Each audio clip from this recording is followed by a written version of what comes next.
Hi, this is Emily Herbert with Counterpoint Research. I'm here with Biju Nair from Assurant. Biju, did you want to give a brief introduction on yourself? Absolutely. Thank you, Emily, for hosting this and Happy New Year. Thank you. My name is Biju Nair. I am responsible for Assurant's Global Connected Living business, and I also run our international business. Great. Let's get right into it. So 2024, exciting year for Assurant. A lot of things happened. Can you touch on some of the goals you've accomplished in 2024? Yeah, certainly from a business growth standpoint, we have done a lot.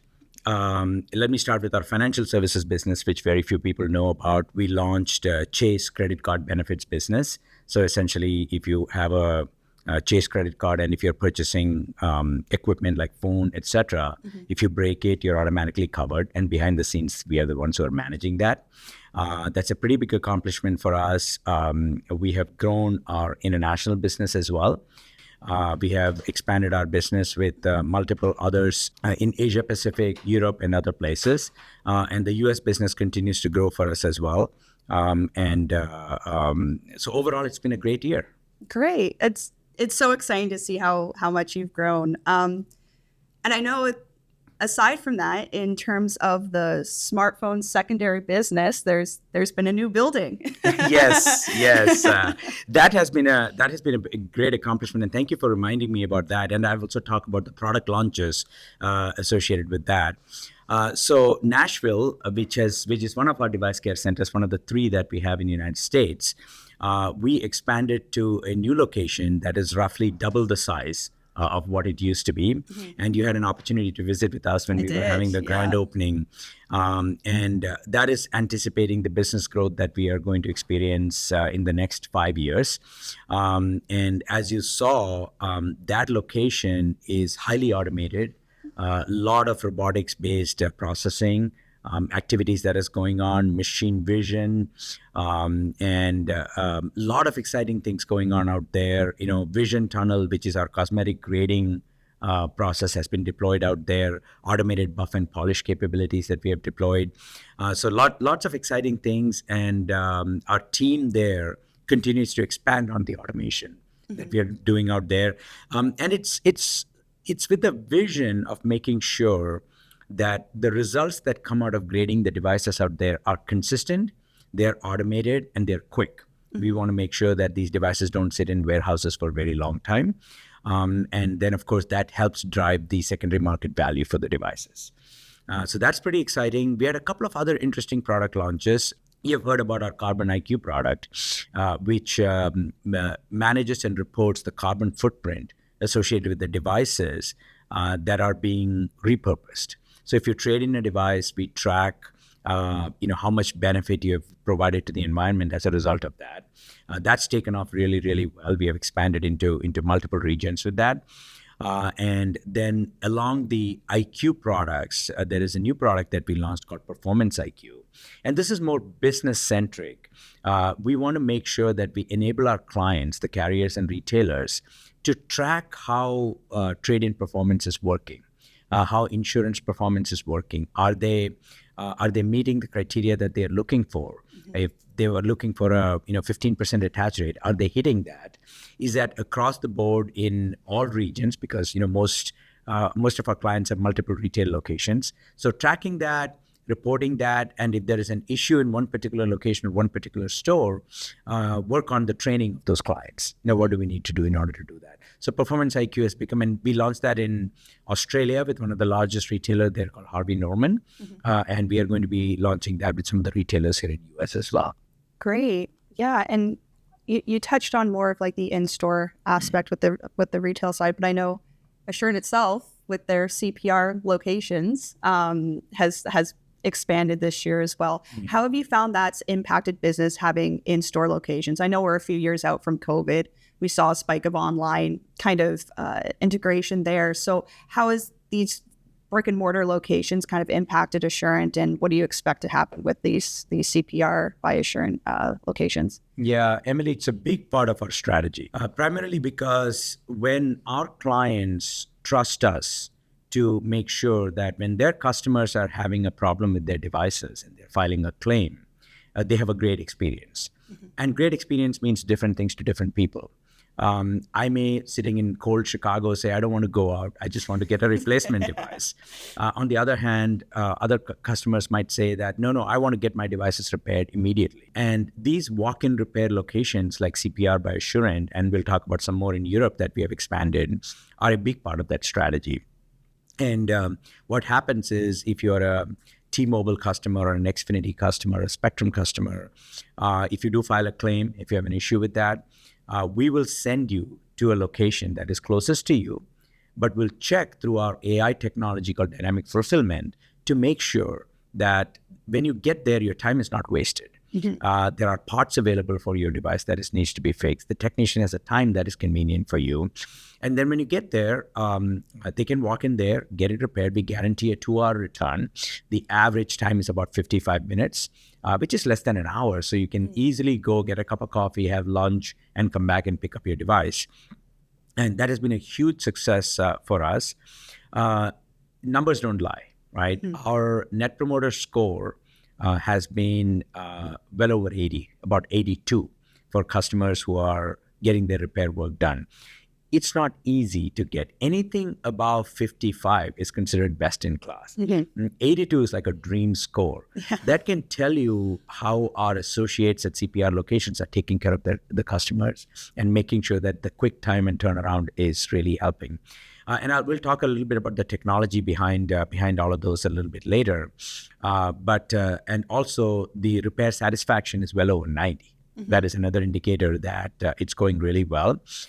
We also acquired a company called iSmash in Europe in terms of, and the reason behind it was very similar to what we did in US. We wanted to make sure that the customers who are having an issue with their devices have an alternative option to walk into a store and do that and get it repaired. We had our own stores, Pocket Geek Tech Repair, but we figured getting a brand like iSmash would help us expand very quickly. I don't know the exact numbers, but roughly 55 or 60 stores all over UK that serves our client there. And we are looking at other regions where it's relevant to expand into walk-in repair capabilities. That's great. I did want to touch on, so you do train your technicians, everything in store. How has some of these new features that we're seeing in smartphones kind of changed the process from the CPO refurbishment and rebuffing process? So new form factors like foldables, when it comes to clearing data for with new AI chips coming into devices as well. How is Assurant kind of positioning themselves and addressing these new features? Yeah. It's a great question, Emily. And, the one thing that is certain in our business is change, right? And new technologies emerging, whether it's AI, foldable form factors, changing form factors, like from, smaller form factors to tablet size form factors, etc. We typically, both in our processing, which you see in Nashville, as well as in our repair locations like Louisville, Texas, anytime a new device comes out, we are always training our technicians to make sure that they know how to repair it quickly. That's an important part of what we do. And new technologies like foldable phones insert additional challenges, right? We want to make sure that before processing, especially through the automated lines it's going through, that they know that they have to open the flip and put it flat on the surface before doing that. It adds additional challenges like hinge technology that actually, the folding mechanism is being handled. That in the early days of foldable devices, that is what broke the most often. So making sure that they know how to fix that. And also we share a lot of data with our OEM partners. We'll tell them that X% of the repairs that are coming back to us, here's what we are seeing. And that's a great partnership because that helps them to ensure that next generation of those devices have better capabilities to do that. So we continue to take care of that. As far as AI and eSIM technologies are concerned, of course, it makes things easier because when there is either a hybrid technology or a traditional SIM technology, we have to train our technicians to make sure that they're removing that SIM because it's got personal data on it, and that goes for shredding so that all the personal data is destroyed. With eSIM, we don't have to do that, but we have to make sure that the eSIM is wiped clean. Yeah. So that works. AI has not caused a significant problem for us because all of the data associated with what AI is going to be using is stored in the phone's memory. Right. And so when we factory reset the phone or wipe it clean, we make sure that all of the data is erased from that. But it's definitely an advancement in technology, and obviously all these technology inflection points like 5G or 6G when it comes out, or AI or better cameras being developed, or thinner phones or foldable phones, those inflection points are when upgrades start to grow. Mm-hmm. And that's usually when the volume goes up and the Nashville center that you saw just gets inundated with phones, and we get really busy. Typically, August, September through January, February is the busiest season for us. So unfortunately, Christmas is, while a holiday season for everybody, for us, it's incredibly busy season. For sure. So even outside of phones, I know being able to adapt there, but what's really cool about Assurant, they're outside of smartphones too. Like there's, and I know there's something that's unique to you guys with the earbuds that you can refurbish. Can you touch on some of the other segments that Assurant's diving into, and kind of where you see growth outside of smartphones? I know we talk about smartphones quite consistently, but where else is there the opportunity that Assurant's looking at? Yeah, certainly. While smartphones are the overwhelming majority of our volume, we are seeing other devices grow. Mm-hmm. So the most obvious ones that has grown in the last couple of years is laptops and tablets. Yeah. And there's secondary market value for these devices. So we bring it in, and there are specialized technologies that we have developed to process them, data clear them, and test them, and make sure that they're available. They get a second or a third life. So that's been there. You talked about the AirPods or earbuds type of technologies. Over 100 million of these are manufactured every year, right?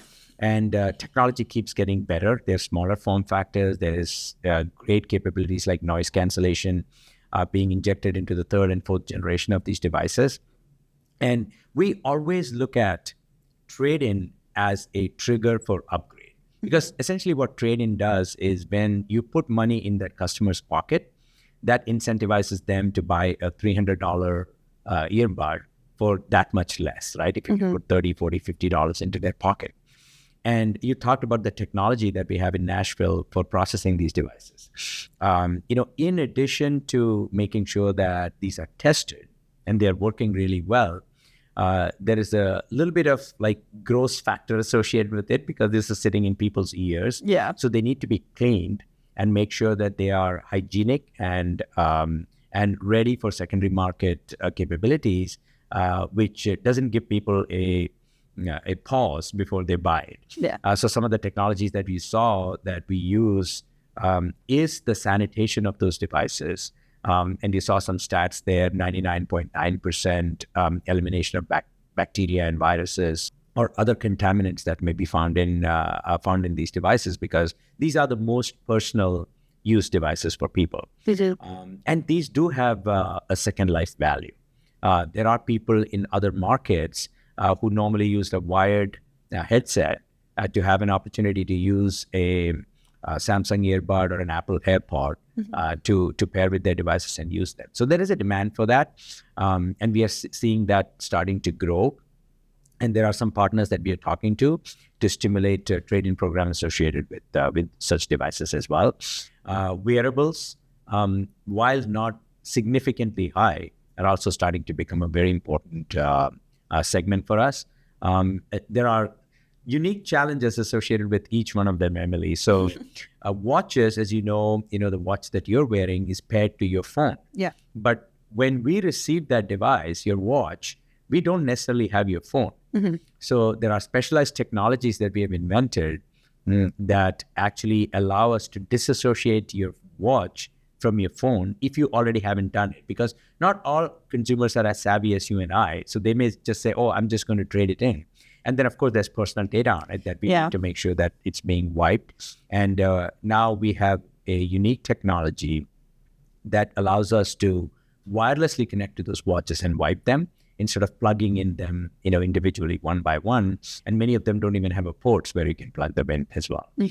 So our technology teams there are awesome. They thrive on trying to find solutions that can address these kind of challenges.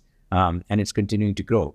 We are looking at expanding into other categories like entertainment devices, game boxes, etc. Because keep in mind that along with carriers, we also work with retailers like Best Buy, Target, Lowe's. We work with OEMs.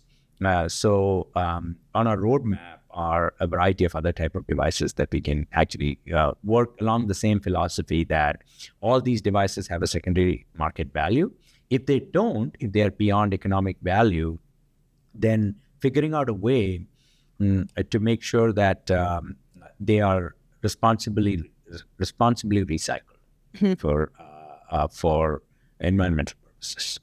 Yeah, so that's perfect. Being able to democratize the pricing for people to test these devices. And usually price is a really big driving factor for customers. But we have been noticing there is more mind share on sustainability. One of the cool things when I went to visit the Nashville location was we all thought it was just a shiny new warehouse and the floors were really shiny.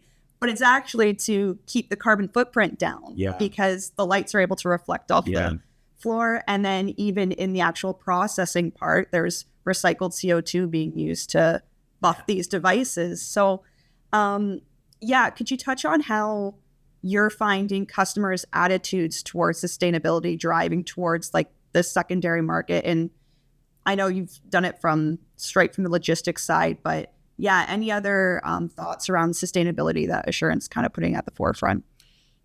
Great question and very important topic. The way, Emily, we look at this is our clients are very busy. They're carriers, they're running networks, they're acquiring customers. Retailers are doing the same thing. They're trying to drive traffic through their stores and sell more equipment. What we are chartered with doing is managing that secondary life of those devices with economic interest in what they're trying to do with customer acquisition, etc. So while sustainability may not be on the forefront of what they are thinking, because remember, these are business silos, right? They're marketing, they're supply chain folks, etc. It is our responsibility to track that and highlight that and report that on their behalf, which is why our clients love working with Assurant, because we do the things that they have not told us to do, but we track it and report it back and saying that, hey, carrier X, Y, or Z, you traded in and collected 2 million devices last year. Here is the carbon footprint that you avoided. Here is the landfill e-waste that you avoided. Here are the total number of devices that you repurposed. And here is how much money you put back in that customer's pocket. Here is how many people, unconnected people, you enable connectivity to. Because I don't know if you've noticed, when you drop down from your 5G to 4G, there is a significant loss in performance. Yeah. Imagine a customer that upgrades from 3G to 4G. They got a brand new device, or get into the Apple, Samsung, Motorola ecosystem. They truly appreciate that. And when we share that information with our clients, they are like, wow, this is great. And now they can add that to their ESG reports. And because we don't simply just report this, because we are reporting it, the carbon footprint in particular, it's audited by a third party called Carbon Trust. So when we are providing this data, they know that this is audited data. The methodology has been audited, and they can easily include that in their ESG reports. Because when their ESG reports are audited, they know that it's downstream audited by us. Or a third party who's working on our behalf. So sustainability is a pretty important factor. And you were very observant to say that the floors were really polished. Yeah, it was impressive. That was new to me as well. Yeah. And that tells you a little bit about our DNA, right? Because we're not doing this, let's just put up a building and pull some cables and electricity and everything else, and then make sure that it's working. But we are thinking about it, a large 186,000 square foot right? It's, walking around in Las Vegas, we are both at CES this week. You know that the lights never get turned off here. So we have to figure out how to reduce that consumption, both for economic reasons, because it's a smart way to do it, but also thinking from a sustainability standpoint. So every step of the way we are thinking about it, right? Even the use of cardboards when we are shipping this thing. How do we manufacture those boxes with minimum waste of cardboard? So every step of the way we are thinking about things like this to do things in an environmentally sustainable way, respecting Earth, respecting our air and quality of it as well. Yeah, it's important, and I think, like you said, it might not be at the forefront of people's mind, but it's always a nice to have too, right? So it's always a great selling feature as well.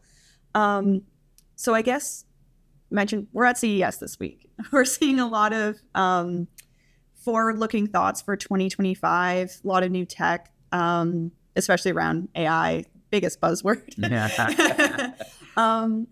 So for 2025, what does Assurant have in store? What are some of the goals that we're hoping to reach? Yeah, obviously the bread and butter, continuing to serve our clients well, making sure that the experiences that their customers are having is positive. And in everything that we develop, whether it's technology or AI, which is, as you mentioned, hyper used word these days, we are deploying that within that context. So let me give you a few examples of how we are doing this. We use AI just as much as the next person, but I always ask the question, or our teams always ask the question, what does use of AI really mean in order to do that? And if there is no tangible difference between the before and after, then we question ourselves, why are we spending the time, money, and effort and, borderline starting to look ridiculous? So 3 places where we use AI very, very effectively and we see tangible results. One is just simple customer care operations, where you as a customer called in to file a claim. How do we route that claim? What do we know about your previous claims and how we use that, right? So automatic routing so that you're not frustrated waiting on a line. You're routed to the right place quickly. Information is not being asked redundantly. How many times does it happen? You're calling a call center and they say, oh, I have to transfer you to somebody else. They transfer you to somebody else and they start with your name and your phone number and everything all over again. Yeah. Our technicians usually get that on their screen. When a call is transferred, all of that information is right there. So they don't want to do that. And that we use, AI technologies to make sure that the previous information about you is all in front of them so that they're not spending a lot of time asking you, what is the make and model of your device and how many claims they have all of that right there, right? Simple step, but effective. And the aforementioned, 82 NPS is a result of that. Another area where also in claims management that we use is a platform called Dynamic Fulfillment. And what is dynamic fulfillment? So let's say you broke your phone and you want to file a claim. You do file a claim. The claim is captured by this platform called Dynamic Fulfillment. And it is using AI, but what is the fuel that runs AI? It's data, right? So Dynamic Fulfillment has information that, yes, Emily has been a customer for X number of years. This is her make and model. But the last time Emily filed a claim, she preferred to go to a local store rather than receive a phone because she doesn't want to deal with transferring data and everything else. She wants to get the phone repaired as quickly as possible. It's usable right now, but she wants to get it repaired as quickly as possible. So, okay, we know that. That's your preference. And, you're in this particular location right now in Las Vegas. You probably want to get it fixed as soon as possible. Let's find what's available. Okay. 3 miles down the road, there is a CPR by Assurant store. But before we send Emily there, let's check. You've got an iPhone 15 Pro. Do they have the part? Because you said your screen is broken. Do they have a screen for that? Okay, they have a screen. Do they have a technician who has the time slots available? Okay, Emily, here are the 3 time slots that this technician is available. Would you like to book it? Book it. Then you go there. You have a seamless experience. They know they're expecting you. They know what device you're bringing. They know that they have parts in store. As soon as your appointment is booked, Dynamic Fulfillment locks that part so that another technician doesn't take that away and the last part is gone. Perfect. Yeah. Right? So it's a queuing system. So this is all using AI, because think about the integration, information about you, your claim, your devices, information about stores inventory, their scheduling system. All of those things are brought together into dynamic fulfillment to do that. No wonder that our NPSs are 82. Yeah. Our customer repair scores are well over 90. So that's a very tangible and powerful example of using AI. Last but not least is the Nashville Center that we talked about. That is our most advanced AI is being used there. Yeah. Right. So there are neural network capabilities that we are using for checking the cosmetic condition of a device. This seems like nothing if you're talking about 100 devices or a million devices, right? When you're talking about 18, 20 million devices a year, speed, accuracy, and consistency matters. Vision tunnel is the technology where a device goes through every 2 seconds. Its front and back are scanned. AI or neural network technology is used to determine its condition in a consistent basis. So you can send this device 100 times through it. 100 times it'll come back with the same result. But it's got, if it's an A grade, it'll always be an A grade. If it's a B grade, it'll always be a B grade. And then there are robotic arms that pick it up and evaluate the sides, because that's a part of cosmetic analysis. And then that intelligence is used not only to grade it as A, B, or C, but to tell what to do with that device. If it's a B grade device and everything else is good with its test, it is routed for buffing and polishing, because there's a possibility that that could become an A grade device. If it's an A grade device, can it be a candidate for certified pre-owned type of device? So those are some of the technology advances and AI that we use. The other area of growth for us is certified pre-owned, right? We briefly touched on this earlier. Due to a variety of reasons, sustainability consciousness, price of devices, the perception that these newer devices don't have as much technological advance to go plunk down $1,200. Customers are doing two things. They are either delaying their upgrades, which, it's in our third quarter trade-in transactions report, but also people are thinking about buying pre-owned devices, right?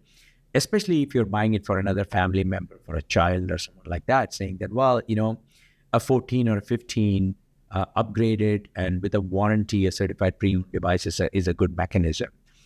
We are seeing the demand for that continuing to grow.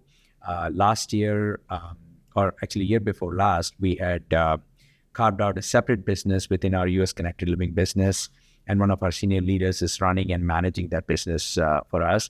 And we were pleasantly surprised by the growth in demand for that. And we are starting to see more requests coming in all over the world, not just in the United States, for certified pre-owned devices.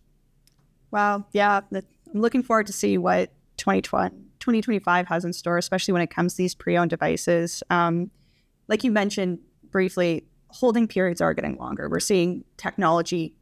People want to hold on to they put a lot of money onto it. They want to hold on to it for longer. So yeah, that's what we're seeing at Counterpoint as well is, customers want the value out of the device. And with Assurant kind of putting value back into the device once it's already had a life is really cool.